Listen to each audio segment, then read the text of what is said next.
29 days ago, Steph and I set out on a goal to post 30 days of videos and just little 2 or 3 minute clips about our business, answer some questions that our clients generally tend to ask us, and one is just have fun with it, and two is to show you some of the things we do to keep fit and some of the things we do to have fun.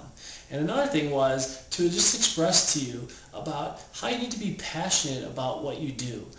You need to find that, and if there's something that you've been wanting to do and you just haven't gone after it yet, you got to start getting outside your comfort zone a little bit, and just start expressing what you're going to do for your company, or what you're going to do for your client, or how are you going to tackle that idea and accomplish that goal you're going to set out. So, maybe do 2 3-minute videos in a day and start posting them, and see if you can actually define what you do, and see if that passion and that true love for what you're going to do comes across. You'll start to notice it pretty quickly about what you're doing, and see if you're really committed to it.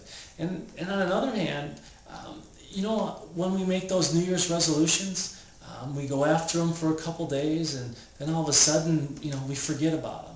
And what happens there? I'm always interested in that, because I've done a few of those where I started out, I'm not going to do this, I'm not going to do that, or I'm going to do this. And some days, years, you start out with the positive, I'm going to do this, I'm going to do this, and then you go out with good intentions, and then all of a sudden something gets in our way.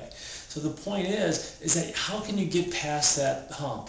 And really what began to happen, the first couple days of videos, you had some ideas, but then all of a sudden you kind of get a little writer's block with it, or you get a little nervous, or you get some reservations about what you're doing, what you're saying, and and you fall back in your shell, and very easily you can just scrap the whole project.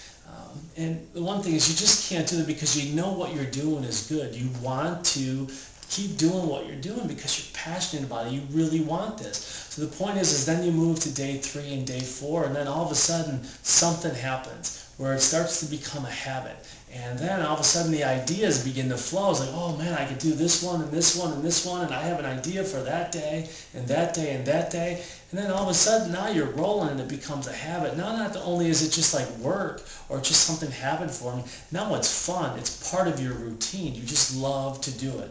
And so I basically wanted to tell you and express to you, when you're reaching that goal and you're trying to really get there and get to the end and see some sort of a finish line and see some sort of results, put yourself out there. Maybe make a couple 2 3-minute videos and see if the expressions of your true passion really comes out, and really to see if you just really, really, really want it. And all of a sudden you'll see some instant results, and then you'll start to see that finish line. So thanks for coming. Stay tuned for our last day of our 30 Days of Light. Have a great day, everybody.